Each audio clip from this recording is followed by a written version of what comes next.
It's because he's bald.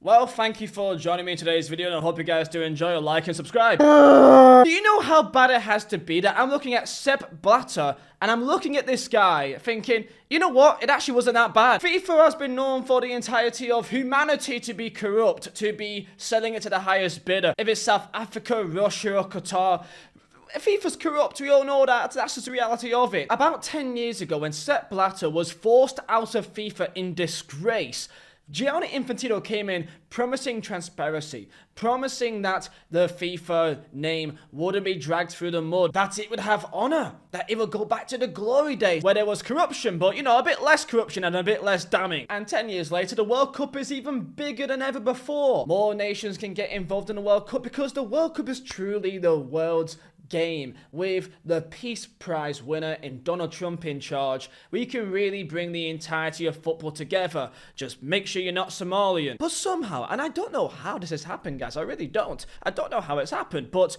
Gianni Infantino is possibly even more hated.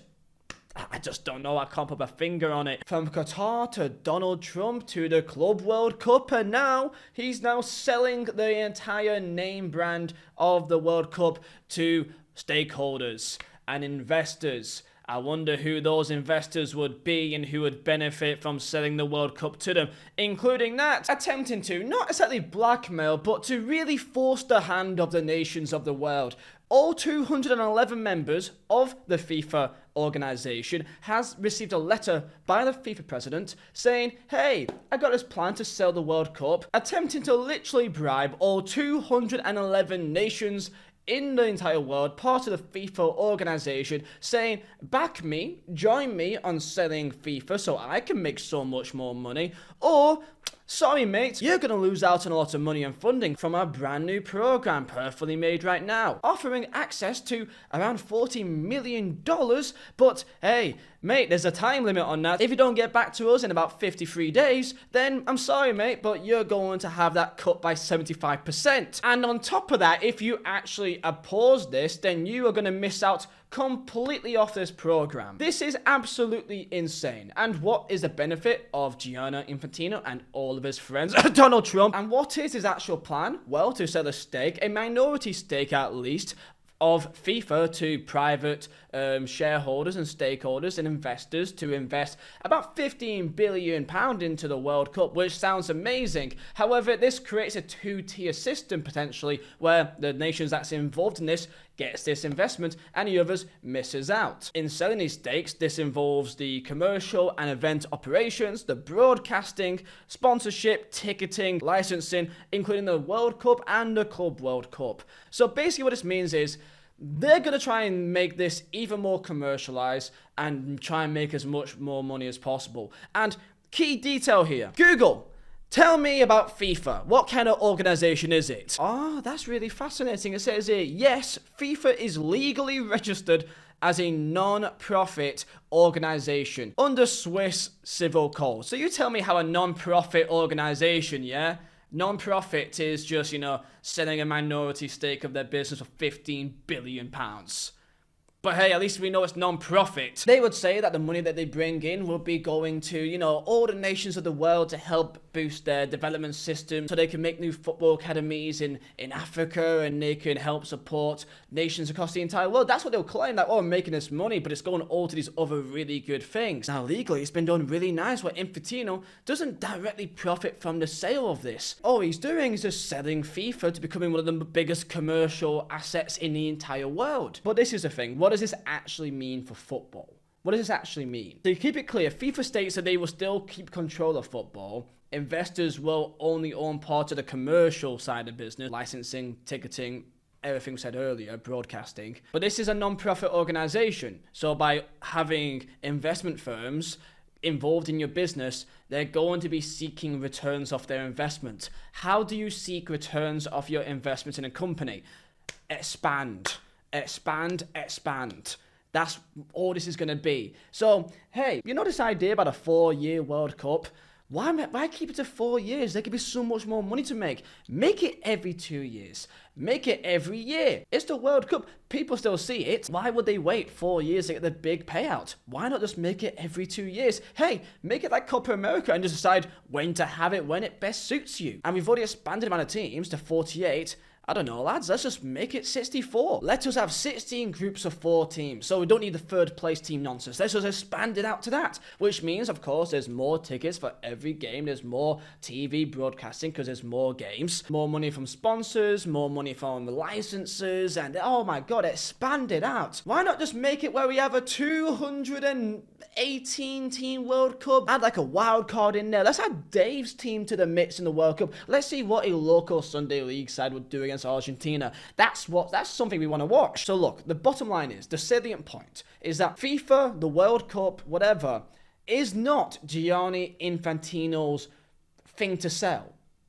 It's not his role to sell any part of FIFA, of the World Cup.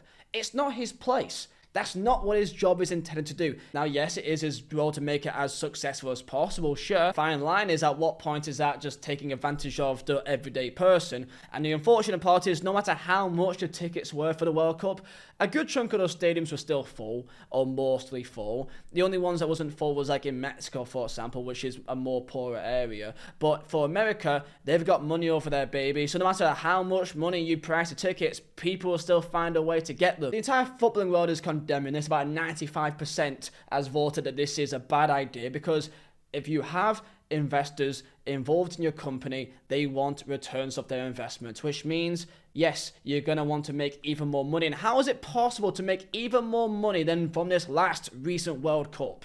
It's going to go back to America soon again, baby. And the big dogs are getting involved. UEFA, the main European body, is saying that this is absolutely ridiculous and that they absolutely condemn this and think that this is absolutely disgusting for football. And you know how bad it has to be where I'm looking at UEFA and thinking, wow, they're the good guys in football. How can UEFA and probably all these nations and governing bodies find out about this plan on the same day as us? You know what I mean? Like, UEFA had no idea about this. They had no transparency about this even being an idea. They found out about this through the media. They found this out through an article from the Times. Do you know how insane that is? Infantino's defense is that this is just a proposal, it's not an obligation, and this probably may not happen in the first place. But I think no matter what happens now, if it goes through or not, something serious has to change here, because you cannot sell something that is not yours to sell. And this little rat knows the correct things to say. He will always put a front now, well, this isn't to like support the investors or to support me. It's to have investment to then help all these nations across the entire world. As if that's not already a thing that's possible now anyway. Every single commercial decision, every single decision that's been made in the last near decade has been completely reliant on profit, has been reliant on making it as commercially more powerful as possible, making as much profit as possible. Financially, yeah, he's the most successful FIFA president ever. And this isn't the first time this little weasel even tried to do this. For the Club World Cup back in 2018, he tried to sell off a stake of that, backed by Saudi Arabian money, presumably, about 20 odd or so billion pounds to expand the Club World Cup and to make it a bigger deal. And that, of course, just like this, has been condemned by the entire footballing world because it's not his to sell. UEFA got involved with resistance that is going to change the entire footballing world again. And of course, the European Super League that happened, how long ago was that? Like 5 years ago now, 4 years ago? Of course, that was a more sporting merit problem in terms of the fact there's no relegation in there and it guarantees X amount of money for the biggest clubs in the entire world forever. Something that will completely change how football works and will always make it where the big clubs will never have any issue ever. The first 48 team World Cup has already ended just like a week ago, and they're already looking at expanding it to 64 teams. The second edition of the brand new Club World Cup is already looking at expanding, with a strong debate that the Club World Cup and the World Cup will happen every 2 years and not every 4 years. Not to mention all the things we saw for the World Cup, like the hydration breaks becoming a permanent feature for all the competitions, because hey, we love broadcasting sponsors. And for the everyday person, for me and you, for the prices of tickets to become absolutely insane. I was looking at the Athletic articles for just normal fans. I went to 3 games or went to 5 games, and they were spending about $3,000 to $8,000 to follow their team for the World Cup. It is... I don't know how you guys have this money that you are able to spend, and why would you like to spend this money on this? Like, I don't know. Maybe I don't care about football as much. I don't know, but I can't spend more than $1,000 to go to a football match. Money has value to me, and having one 90-minute match for me is not worth £1,000. It's just not. The only way I would ever spend that much money is if like Burnley is in like an FA Cup final or something, which would never happen in my entire life. And even still then, it still won't be £1,000. Like if I want to see Burnley in an FA Cup final, I may pay 200 or something. I don't even know.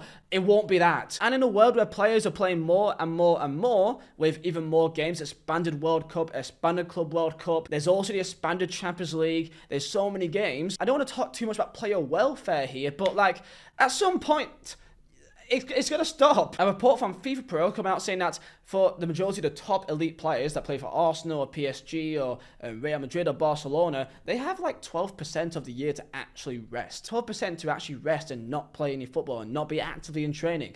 That is insane. You may say, oh, well, they get paid a pretty penny, so they have to deal with it, which I guess in a way makes sense, but in other ways, these good players, these great players, will not be great for that long because, yes, that's going to damage them. Players like Bukayo Saka that's had his constant injuries, he's probably going to be fading away much sooner in his career because he's playing so much football all the time. Like, let's be really honest, this is a deal to favour him and his buddies, the likes of Donald Trump or these investment firms, JP Morgan, all the people in these top American investment firms. It's to benefit them. It's to benefit him and his friends. He's going to be making money off this. This isn't some great, oh, it's going to go to the world and bring the world together, Michael Jackson and everything. No, it's going to make him and his friends money. Why else would he do this? That are saying, I want a piece of this pie. People see an opportunity, they want to make money off it. And best believe, if this goes through, then they're going to make it even bigger and make it more commercialized. And I would say football, as we know it, will change, but it kind of has already happened. It's already happened. It's just going to be even more. It's going to be even more. And hey, more football is great, right? What I'm curious of, this is a funny little thought experiment to these smaller nations. Like, they're going to get the backing of the small, medium-sized nations. And $40 million is a lot of money. So, my question is, what would be of the use of $40 million to the likes of, Fiji and San Marino, and Papua New Guinea, like all these nations are going to be like, yeah, I want $40 million. Yeah, sure. I don't know exactly where that's going to be put into. Like, you may say this is a good thing because it's going to really boost up the infrastructure, but you just know they're going to buy a gold plate or Lamborghini in some of these countries for most of these presidents. They're seeing it as a great payday. The reality is, this isn't going to go through. This won't go through. It can't go through. I think it'd be to a point where even UEFA would just back out of the World Cup completely. I think UEFA, all the European nations, will no longer be in the World Cup if this does go through. Because in theory, it can still be majority approved if UEFA completely back out, because there's more than, I think there's like 53 nations in UEFA. This letter's been sent out to over 200 nations. So if the majority of them approve, technically, this can still go through. But will there be a World Cup without European nations? I don't think so. CONMEBOL, South America, Brazil and Argentina, all these nations, would they want to be involved? You would imagine that they possibly would be a fan of having a bit more money into them. So we got to see what happens on that front. So that's the entire situation here. And Gianni Infantino has become basically the face of football. He's become like the main celebrity. And before he even arrived, like, you didn't really ever notice too much about who the FIFA president is. Like, Sepp Blatter, you knew of him since all the controversy of, the entire Qatar stuff. But, like, you never really noticed the FIFA president. Like, I know the face of the UEFA president, but I don't really hear from him that much. He doesn't get involved as much to really create that much of a stir. Like, yes, UEFA and Champions League, the overpriced tickets and the treatment to the fans isn't great either. Like, UEFA is not like a saint of football here. Like, they still want to make money too. But it's nowhere near as obvious and as just horrific as this. If it's a Qatar World Cup, if it's the United States World Cup, and now it's a Saudi Arabian World Cup, he's just making deals with the biggest powerhouses in football to make as much money as possible. If it's a Span in the Club World Cup, this is going to become more insane. And hey, you may be like, hey, I like a World Cup every 2 years. And when the World Cup's on, are we going to watch it? Yes, because he knows the power of what he has. If a World Cup is on, we're all still going to watch it. We're all still going to talk about it because it's the World Cup. I'm tired of each World Cup match having this little weasel's face on my screen in every game.